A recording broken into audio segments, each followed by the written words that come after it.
sudah ke sana gitu ya. Harapannya customer nanti yang di luar negeri selebihnya ditanggung oleh, makanya Indonesia itu Assalamualaikum warahmatullahi wabarakatuh. Salam sejahtera untuk kita semua. Perkenalkan, nama saya Rohmat Setiawan dengan NIDN 0319129202. Saya salah satu pengajar di Program Studi Sarjana Terapan Teknologi Rekayasa Logistik atau disingkat TRL di Politeknik Astra. Video ini dibuat sebagai salah satu syarat sertifikasi dosen 2025 mengenai PDD UKT-PT. Saya mengajar di Politeknik Astra mulai dari tahun 2014. Selama berkarir, awal saya mengajar berada di program studi Teknik Produksi dan Proses Manufaktur atau TPM di Politeknik Astra dengan beberapa mata kuliah utama, diantaranya proses fabrikasi plat logam dan pengecoran logam. Kemudian di tahun 2023 saya dipindah ke program studi Sarjana Terapan Teknologi Rekayasa Logistik atau disingkat TRL di Politeknik Astra dan sekaligus menjabat sebagai sekretaris program studi TRL. Saya di TRL mengajar beberapa mata kuliah, diantaranya proses manufaktur, gambar teknik, computer aided design atau CAD, kebijakan dan regulasi, ilmu pengetahuan bahan, otomasi logistik dan manufaktur, dan lain-lain.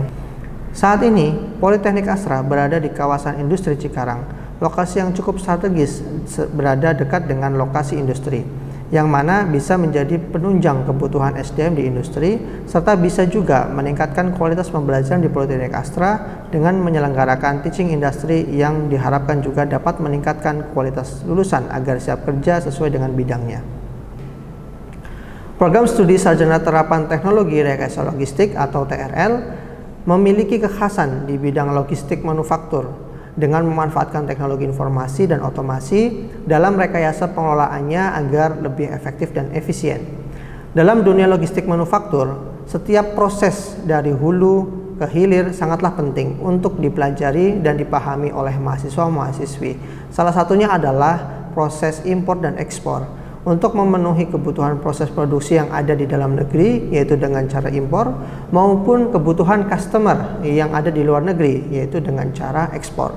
Oleh karena itu, maka kuliah yang saya ambil saat ini adalah kebijakan dan regulasi dengan kode mata kuliah KTRL 2322 dengan bobot 2 SKS, dilakukan di semester 3 serta waktu pelaksanaannya 100 menit kali 16 pertemuan dan sudah termasuk UTS dan UAS. Mata kuliah kebijakan dan regulasi ini tentunya memiliki capaian pembelajaran lulusan yang dinilai dari 4 aspek. Yang pertama adalah aspek sikap, yang kedua aspek keterampilan umum, dan yang ketiga keterampilan khusus, dan yang keempat pengetahuan. Yang mana 4 aspek ini harus terpenuhi semua di mata kuliah kebijakan dan regulasi agar mahasiswa-mahasiswi prodi TRL ini ke depan memiliki capaian pembelajaran lulusan yang sesuai dengan bidangnya. Selanjutnya, mata kuliah kebijakan dan regulasi memiliki capaian pembelajaran mata kuliah atau disingkat dengan CPMK dan juga memiliki masing-masing CPMK memiliki sub CPMK.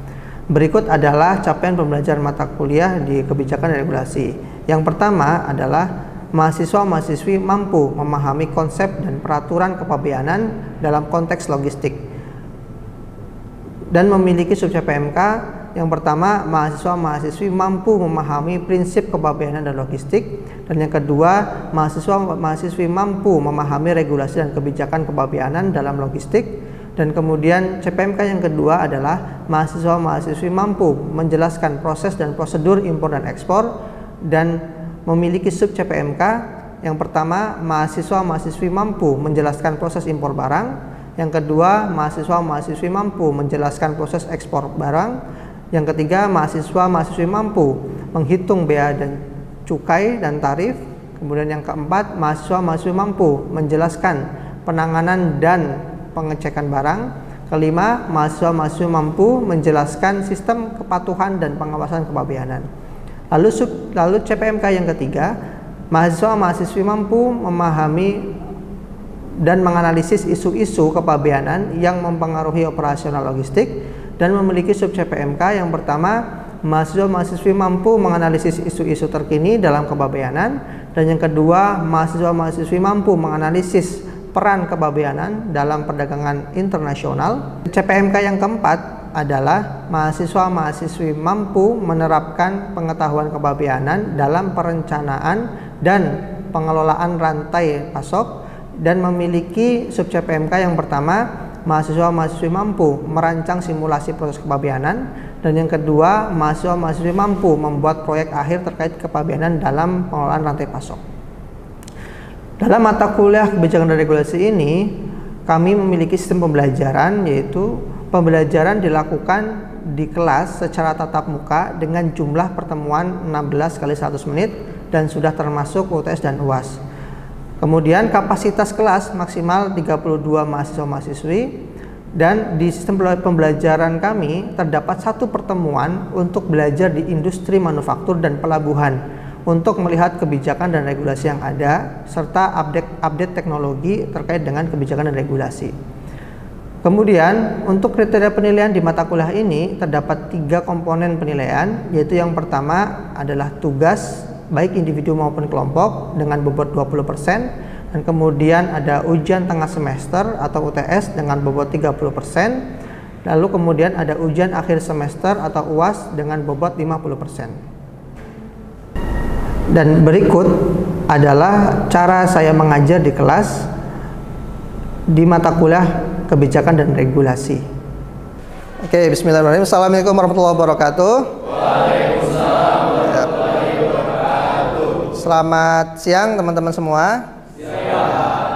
Ya, bertemu kembali bersama saya Rohmat Setiawan, ya, dalam mata kuliah kebijakan dan regulasi, ya, atau dengan kode KTRL 2322. Ya, seperti yang sudah kita lalui ya di mata kuliah ini kita sudah sampai ke pertemuan ke kira-kira pertemuan berapa nih ya? 8 ya, ada pertemuan 8. Dan kalian juga sudah waktu itu kita bawa ke pelabuhan gitu ya, ke pelabuhan. Kemarin di sini dapat pelabuhan apa ya waktu itu ya? IKT ya. Oke, IKT apa kepanjangannya? Indonesia Kendaraan Terminal ya. Nah, Indonesia Kendaraan Terminal ya. Ya, oke. Waktu itu kita berkunjung ke sana untuk sebenarnya memperdalam seperti apa sih gitu ya ekspor impor di dunia manufaktur gitu kan. IKT itu kan waktu itu kita mengirimkan mobil ya. Benar ya, mengirimkan mobil Daihatsu waktu itu ke ekspor gitu ya, beberapa negara di luar negeri. Oke, sebelum saya masuk ke materi, saya ingin refleksi dulu nih. Kan teman-teman sudah ke sana gitu ya, pasti kita dapatlah insight-nya ya, wawasannya, ya, ilmunya segala macam. Mungkin saya pengen ada refleksi dua mahasiswa mungkin ya, dari samping kanan atau samping kiri ya. Mungkin dari samping kanan dulu, siapa yang ingin berpendapat? Oke, ya si Angga. Jadi kemarin waktu kita ke IKT ini kita lebih kalau saya lebih banyak belajar mengenai flow si kendaraan sebelum nantinya diekspor ke negara-negara tujuan gitu. Jadi bagaimana caranya si kendaraan dari pabrik keluar dari pabrik terus masuk ke terminal sampai nantinya dia naik ke kapal terus dikirim ke negara tujuan. Oke. Seperti itu. Ya, berarti aliran proses ya dari pabrik Daihatsu dikirim ke terminal, lalu kemudian setelah itu baru ditreatment dan dikirim ke ekspor gitu ya. Oke. Ya, kalau yang dari sini?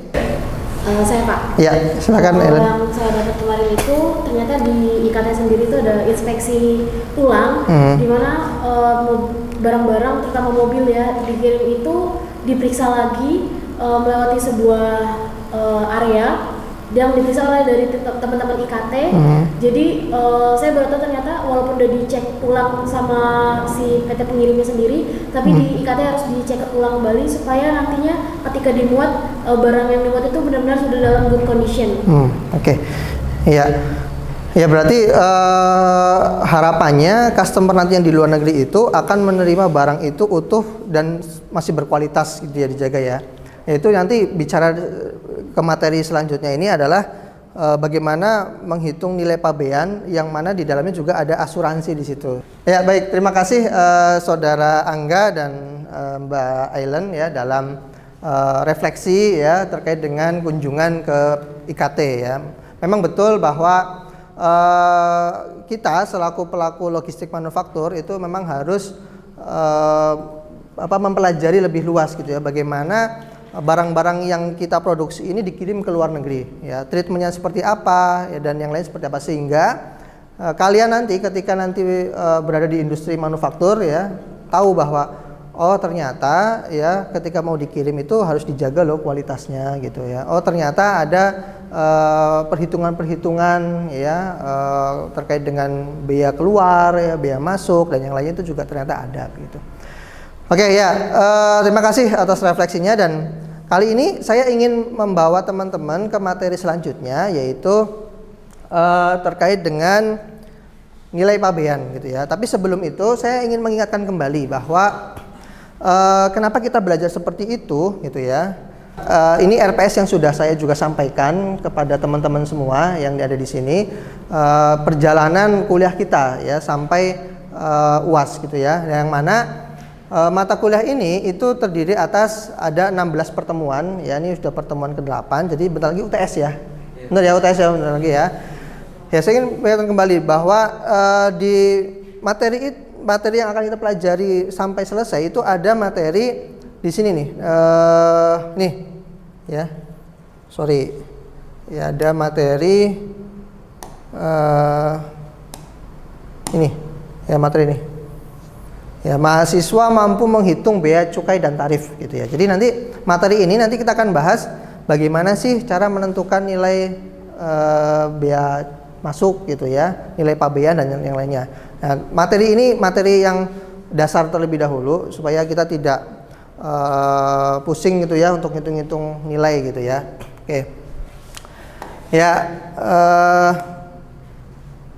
dan penilaiannya nanti kita ada 3 macam ya. Yang pertama ada tugas, itu 20% ya. Kalian juga sudah banyak tugasnya kemarin saya kasih gitu kan.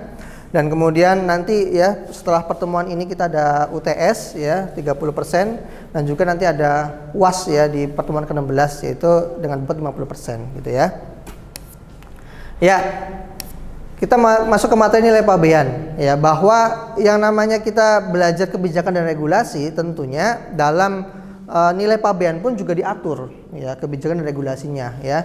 Maka dari situ di sini ada landasan hukum di nilai pabean ya. Yang pertama yaitu ada Undang-Undang Nomor 10 Tahun 1995 terkait dengan kepabeanan. Kemudian ada Peraturan Menteri Keuangan yang ini memang akan berubah terus gitu ya dengan kondisi ekonomi gitu ya. Ini yang sekarang ini masih yang 2022.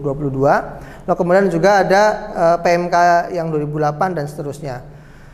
Ya, dan juga ada juga nanti BTKI ya. Teman-teman sudah install kan ya kemarin ya aplikasi eBTKI ya. Buku Tarif Kepabeanan Indonesia itu juga diatur di situ semuanya ya terkait dengan segala macam barang yang akan datang ke Indonesia. Nah, ada beberapa ya perjanjian. Ya di sini ada Ex-Work ya. Saya jelaskan dulu ya. Di sini ada Ex-Work. Ya, Ex-Work itu ya perjanjiannya adalah seller ya itu tanggungannya itu hanya sampai sini, pabrik gitu ya.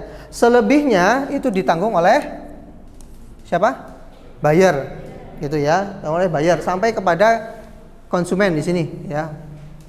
FCA atau free carrier itu ya seller hanya menanggung sampai transport yang ada di sana nih. Ya. Selebihnya ditanggung oleh buyer gitu ya.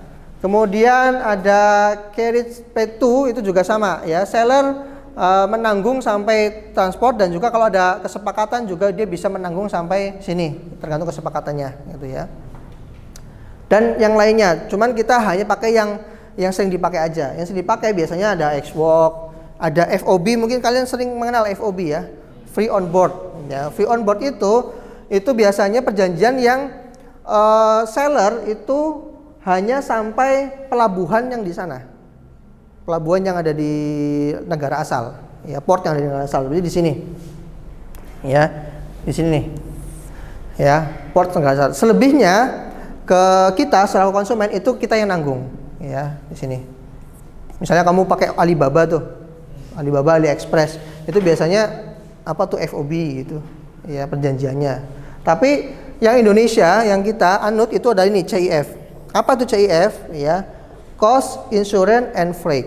Jadi biaya-biaya pengennya gini kalau CIF tuh. Pokoknya saya konsumen hanya nanggung dari pelabuhan Tanjung Priok sampai ke tempat gitu aja. Itu CIF.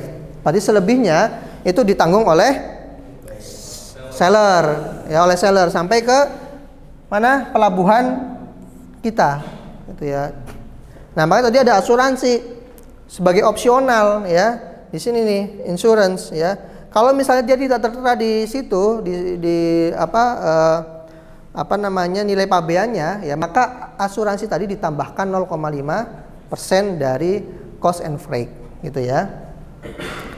Oke, sampai sini ada pertanyaan nggak? Saya Pak. Ya, Vivi, apa yang tanyakan?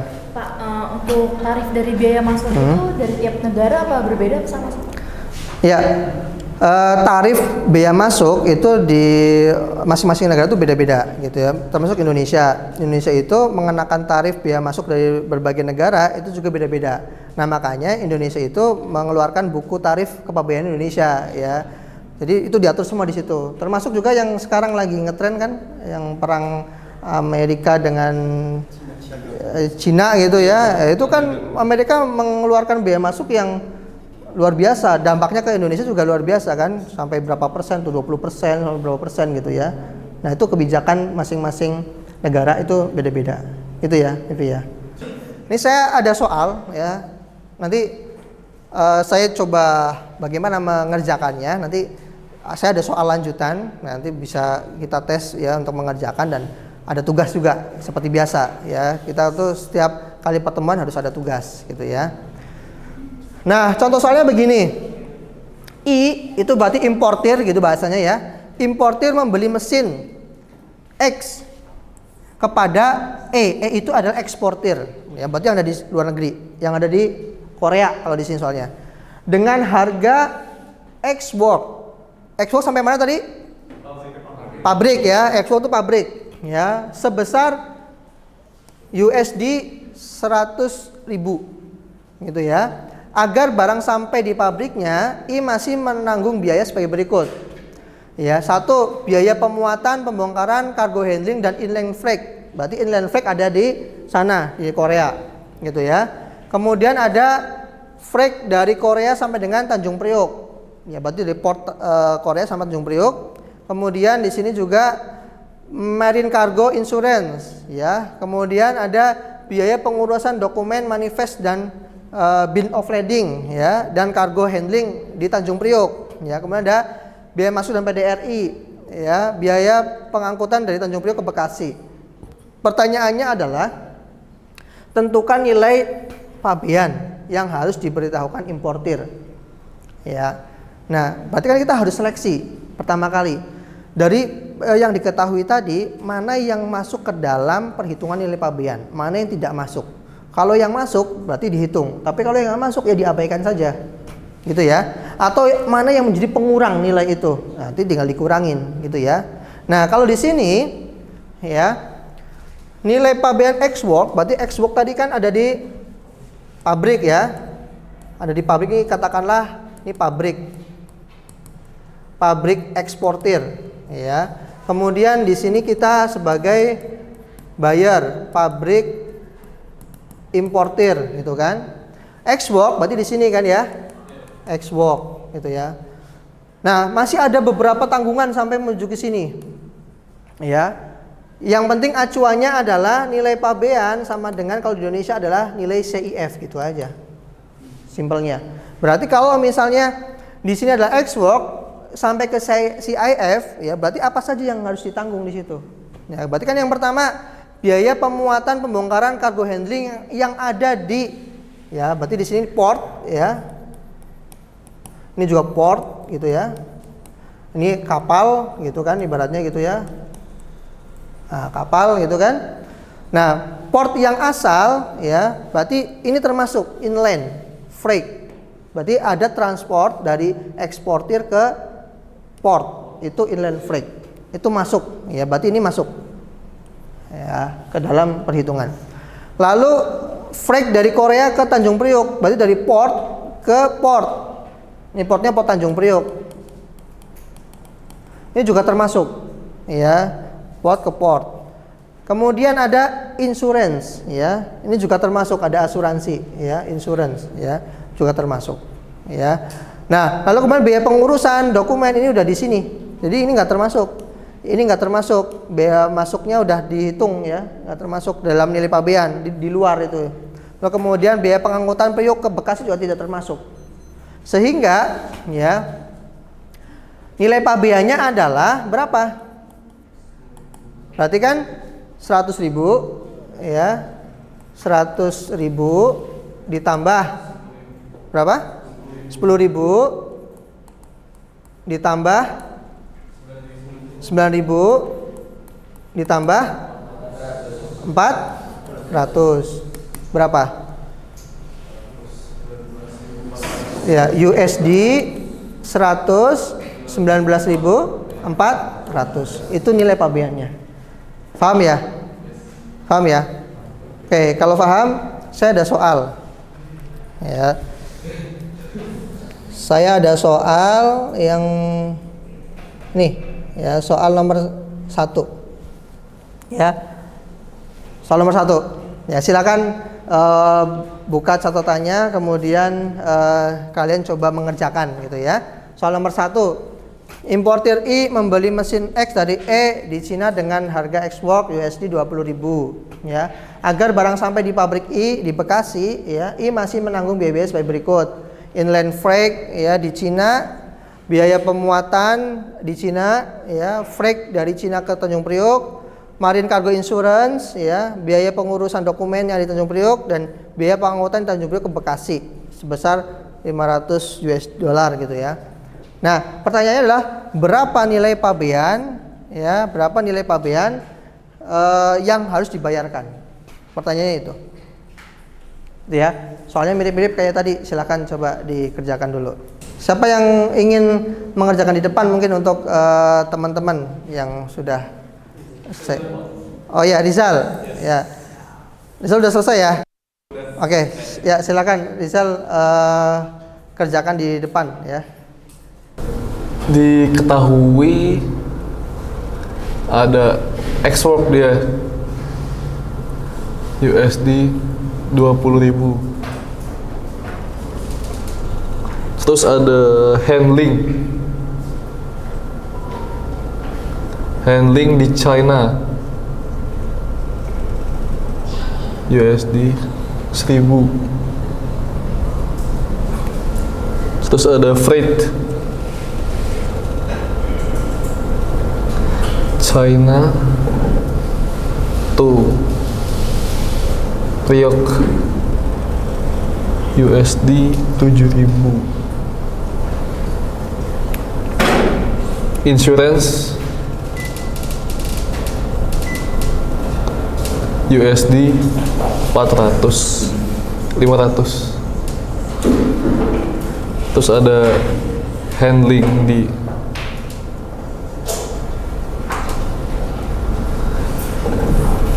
Priok, handling di Priok itu 500 sama 500 USD 500, sama terakhir pengangkutan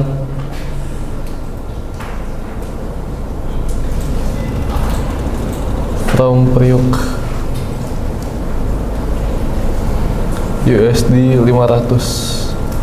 Yang ini nggak dipakai karena di Priok yang dipakai yang atas 4 ini. Jadi nilai pabean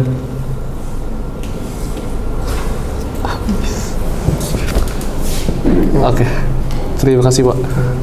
Nilai pabean sama dengan 20.000 tambah 1.000 tambah 7.000 tambah 500 sama dengan 28.500 USD. Oke, ya, makasih Rizal. Ya, ini dari soal tadi ya diketahui ex-work ya, kemudian ada handling di China, freight di China ke Priok, insurance, handling di Priok, pengangkutan from Priok gitu ya ke Bekasi. Nah, perlu diketahui tadi CIF ya, CIF berarti hanya sampai Priok, sampai Priok ya, sampai Priok. Lalu kemudian kalau ke Bekasi berarti tidak termasuk. Nah, sehingga yang handling di Priok itu tidak termasuk ya. Kemudian Priok ke Bekasi tadi ya, itu juga tidak termasuk. Nah, kalau ditambah-tambahkan ya berarti hasilnya adalah 28.500 USD. Nah, ini benar. Ya, tepuk tangan. Ya, makasih Rizal. Ya, silahkan kembali ke tempat. Ya, mudah ya itu menghitung nilai pabean gitu ya. Nanti itu paling mudah, ntar ada lanjutannya ya. Saya ada soal yang lain ya, 2 sampai berapa nih ya, sampai 7 ya, tapi nanti untuk PR hanya sampai nomor 3 aja. 2 dan 3 silakan dikerjakan di rumah begitu. Itu ya. Ada pertanyaan? Cukup? Oke. Saya sebelum kita closing pertemuan kali ini, saya pengen refleksi lagi ya, bahwa kalian kan kemarin sudah ke pelabuhan, itu udah belajar ini ya nilai pabean, dan juga ada BTKI ya yang banyak banget itu komponennya.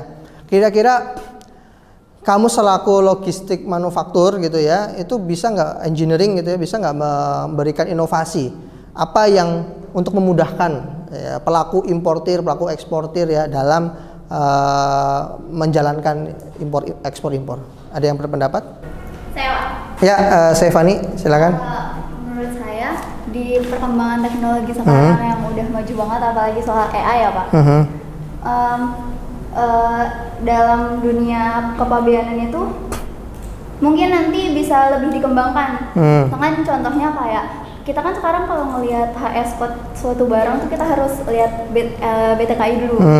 Mungkin nanti kedepannya kita foto aja nih, misalkan dari kepabeanan tuh bikin satu aplikasi atau mungkin web, jadi nanti kita tinggal masukin foto barangnya, terus siapa tahu langsung keluar gitu HS code-nya atau nilai parameter kepabeanannya gitu. Oke, berarti instan ya, ya seperti generasi saat ini ya, generasi instan, pengennya foto langsung gitu ya, langsung semua ada, terima beres. Begitu ya untuk kuliah kali ini, terima kasih ya atas atensinya. Semoga kalian tetap sehat selalu dan tugas-tugas juga bisa dikerjakan dengan baik. Kita bisa bertemu di pekan depan. Terima kasih, saya tutup. Assalamualaikum warahmatullahi wabarakatuh. Waalaikumsalam.